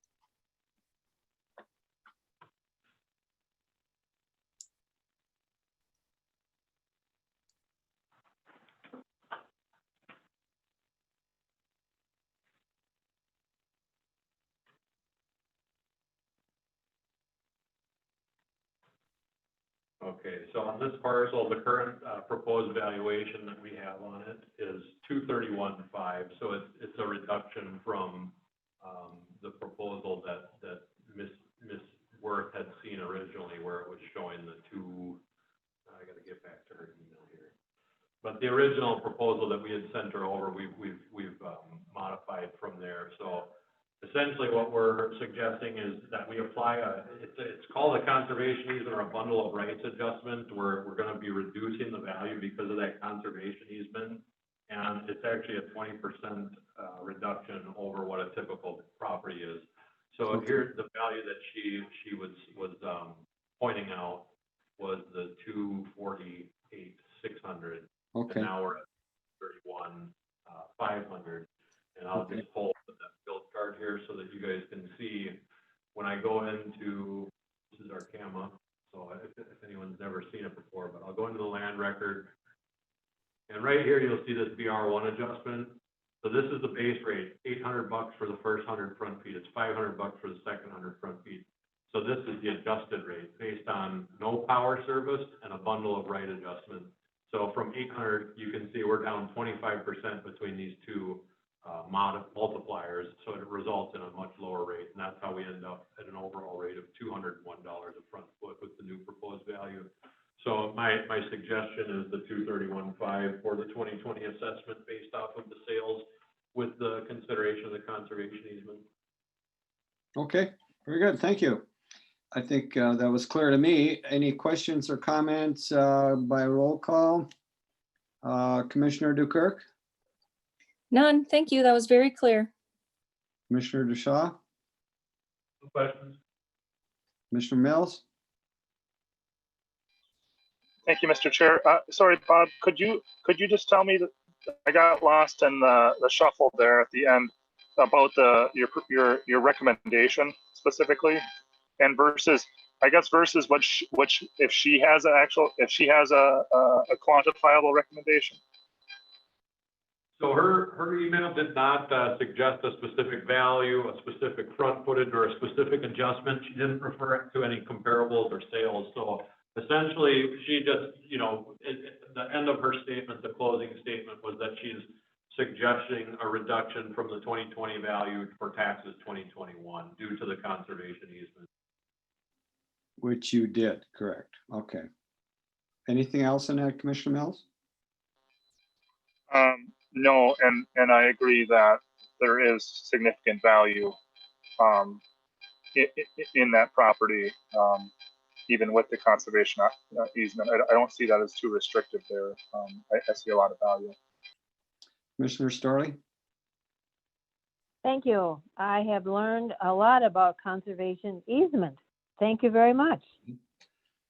And for my comments, I'm familiar with the property, been on it, and I think your action of making the modification of 20% for the conservation easement is very fair, but that's very nice property. It's maybe got one of the most beautiful views in the county. Yeah. Okay, with that, we'll do a roll call vote. Call for a motion. So moved to accept Assessor Thompson's recommendation. Okay, support? Support, Heidi. Okay. Roll call vote. Commissioner DeShaw. Commissioner Dukirk. Yay. Commissioner Mills. Aye. Commissioner Starley. Aye. Commissioner Bersheim's aye. Passes unanimously. Okay. Assessor Thompson, what's next? So next, I don't think, unless there's someone else in the audience that needs to speak up and plead their appeal, No. I think we're in the home stretch. So this meeting certainly took a lot longer than some previous meetings, but I think this is part of the process of getting this assessment corrected. And, you know, people obviously don't like change. So that's where we're at with this and why it took us a lot longer than it typically does. I think last year we had one person and we were out of here at 7 o'clock on the dot. But this is the changes that, the broad changes on all the appeals that we had. And sorry I didn't get this over to you in an email before the meeting, but I was working on this thing all the way up until 2 minutes after 7 or 6 o'clock. So this is what we have. I mean, there's not really any significant changes. We got 25 appeals on this record, 16 reduced, 4 increased, 5 classification changes, 3 parcels not changed. These increased parcels, they're going to be there's in town the one roof housings. We did some switches to those records from personal property records and adding them to the real estate record because they are on land leases. So it was just a correction. We moved some values, so that actually increased some parcel values, but overall their taxes aren't going to necessarily change. So our total change in estimated market value out of all these appeals, 25 appeals on this board meeting, is $246,900. So I can kind of just scroll through, and if anybody sees one that they want to pull out, I think that was the process we had discussed with. Yeah, that if any commissioner wants to see it or sees one of these that they want to ask a question about, Winston Kaler's a lot in Grand Marais, it's a $10,000 change. John Weinberg is a classification change. It was split class. We had 3A commercial on a rental, a short-term rental that was a second unit on the property. There's no kitchen in it, so it falls under the homestead classification. This one is an $18,000 reduction for Mr. Schleines. And it's essentially, we determined that these lots are not buildable. These are up in Creechville on the old Gunflint Trail. They have most of them less than 10,000 square foot. So, you know, you can't even if you had a sewer connection, you can't build in Grand Marais without a variance. So this might look like a big reduction. All these might look like a big reduction on those properties, but it's actually an increase from what it was in 2018. So these values, although they show a reduction, it's still an increase from what they were for many, many years. One of the lots was valued at $1,000, and now it's at about $9,000, which is more reflective of a campsite. We'll get to the next one here. Beckman, this is going to be a minor value change because we had a outhouse valued as a sauna. This one is more significant. Peterson, it's a Cascade Beach Road. This one I determined that, there's an easement across the property. The site value is going to be the septic tank and the wells. We moved those from the land value to the improvement value, so they depreciate. It ended up being a $66,000 reduction, which in the big picture is less than 10% of the value, but it was enough to satisfy that appeal. This is another one on Cascade Beach Road. It's an $82,000 reduction. I essentially determined that that cabin's a tear down. It's usable, but it's not something that they're going to be putting money into. We call that economic obsolescence. You essentially can't put enough money into it to make it work. I mean, it would cost you, it would be the same as building a new house. So these are more, I got to scroll down a page here. So this one is going to be a value too high change. It's a land and value change. That one is also Cascade Beach Road. We had a number of appeals on Cascade Beach Road because we had a very significant adjustment there this year based on some sales. This one is unbuildable. This is another commercial lot up on Highway 61. We do still have $17,000 on it because it could be built with a variance. It has some potential as a storage site or adding front footage or area to the other adjacent parcels. So there's some value there. There's a couple of bigger ones here, 97,000 change. Actually, this is part of those one roof housing. This is, it's a clerical error here in the type of change. So this is all just going to be fixing and correcting those one roof records there. And we've got some more increased appreciation because of interior photos. This is going to be one out east of town. And it looks like we adjusted the building value down. Same here, increased appreciation. This is Mary Carlson. This is a change that I've suggested from the 2019 value to the 2020 of 334.3. These are all no change, classification change. This is the highest and best use commercial of Mr. So we've already approved that one. And I think a lot of these ones towards the end are ones that we've already approved. This one here is going to be, I don't have the values in here, but this is a change. Oh, wait a minute, you know, this one's already up in the list earlier. That one's right here, the Peterson Porch. So that one, that bottom one, I'm just going to delete, and all the other ones are correct. So if anyone has any questions, wants to pull any one of those out, review any one, certainly address those. Okay, so does, I'll just do a quick roll call if you want to pull or ask any more questions about any of these specific properties. Otherwise, if we have none, then we're going to have a motion to take action on all of these actions of the assessor. So Commissioner DeShaw? No question.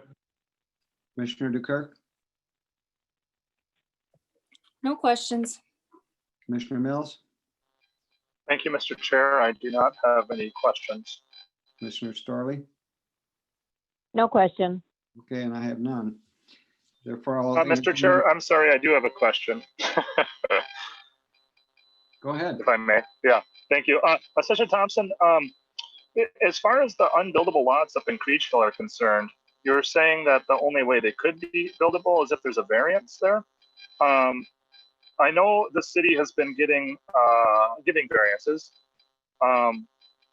So if there was a variance given, that stays with the property, at which point the value would be adjusted. Is that how that works? Yeah, and so, you know, this is something that's rather new on my radar. I mean, I didn't have an appeal where this came to my attention last year when we actually did Grand Marais. So all these changes were a year behind. You know, we probably should have had appeals on these last year, but they were missed. And now when the tax bill comes, that's when people pay more attention typically. But from what I understand is in any of the residential districts, you need to have 10,000 square foot of land to build on if you have a sewer connection. If you don't have a sewer connection, you need 1.6 acres of land. So pretty substantial piece of land, and almost none of these platted lots in town have that much. So now, nonetheless, even if let's say you did have a sewer brought in and they gave you a variance, it's going to be a lot. There's a lot of challenges with those lots up there. And essentially what I've got them valued at the like 9,400, you know, right in that range is a campsite. We had one campsite in the county sell in Lutzen off of Highway 61 for $7,500. And I think that a campsite in Grand Marais is probably worth 10 grand. I'd buy one of those lots for 10 grand. Okay. Me too. Any other questions? Commissioner Mills? No, sorry. Thank you, Mr. Chair. Okay, and I have none. Okay, so for this one, I'd entertain a motion to approve all those presented by the assessor with the recommended changes as in this document presented. So moved, Commissioner Dukirk. Okay, support. Second.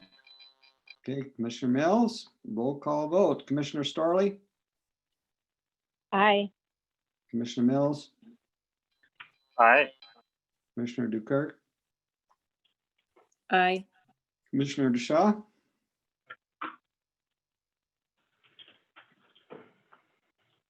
Commissioner DeShaw. Okay. And Commissioner Bersheim's aye. So with that, I believe we're at the point where I could entertain a motion to adjourn, and we'll take a roll call on that. So moved, Commissioner Dukirk. Okay, we have a motion to adjourn. Support. Second. Commissioner Mills. Roll call vote. Commissioner DeShaw. Commissioner Dukirk. Aye. Commissioner Mills. Aye. Commissioner Starley. Aye.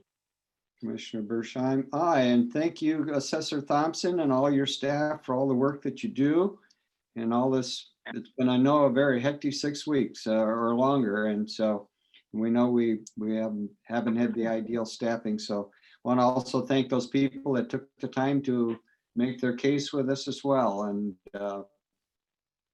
appreciated that. So with that, this meeting is now adjourned. Thank you, guys. Thank you. Thank you, Bob. Excellent work. Thank you.